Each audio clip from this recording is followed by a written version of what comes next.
Hey there guys, how are we doing? We're coming to the end of the rants I'm currently having in my van. In 2 days, the van will be going and I am getting a smart car.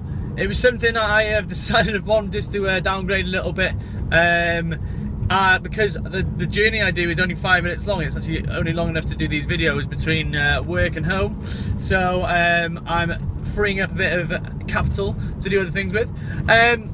But what I'm going to say was today was it's a little bit about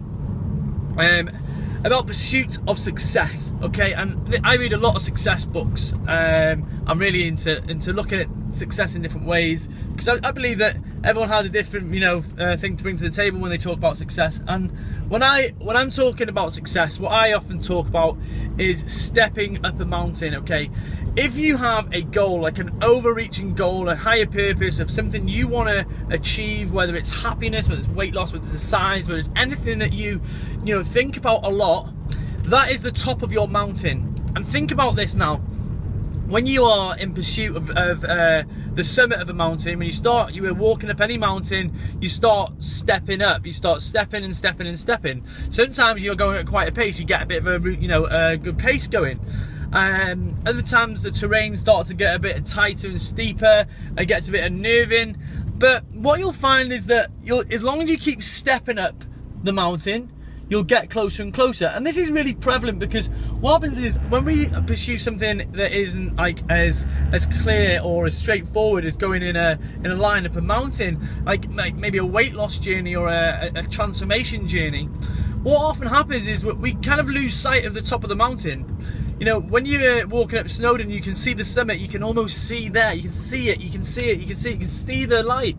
And what happens is that's so motivational, but when we don't have those things in our lives, sometimes the summit can be so murky that we feel like when we're stepping, we don't know if we're getting any closer or not. Do you get what I mean with that one? So what happens there is that we haven't actually outlined the purpose of the journey, that we don't know where the summit is. And that's often quite, not dangerous, it's just that means that you're far more likely to have a little bit of disconnect with the journey.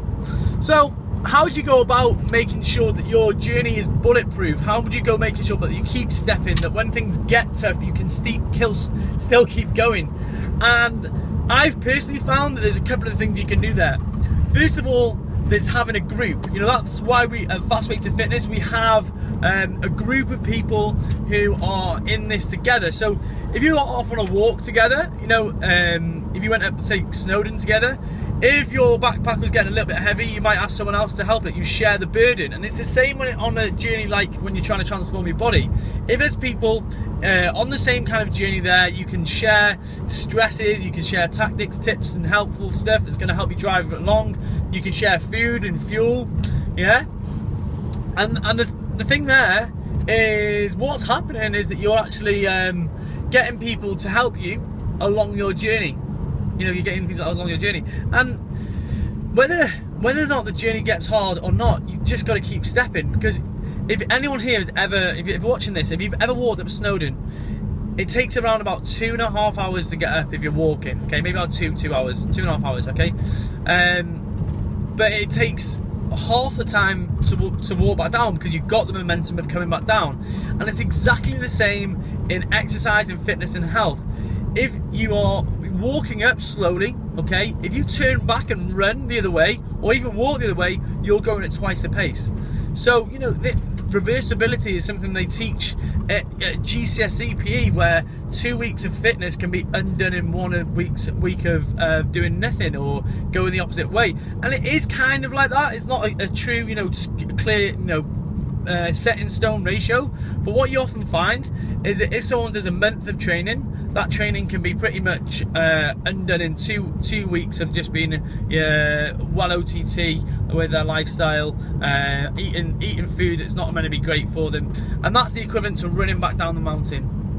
So if you've got your thought about your current frustration and you feel like you keep starting again and again and again, you don't really get any momentum going, it's because you keep running down the mountain. And every time you have to retrace those steps, it gets more and more boring, it gets more and more, oh, I'm here again.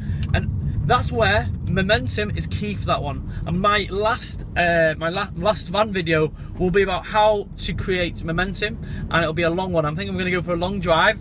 The actual video is probably going to be about 20 minutes long, and I hope you tune in for it, because I'm excited for it, because it'll be my last ever van rant. So I'm excited. Cheers guys for watching the video. Please like it if you've actually watched it. Please comment if you've got any questions, and share it with anyone you feel that it might be beneficial to, even if it's just dropping the link, the YouTube link, into their inbox so it's not posted on their wall. Cheers guys.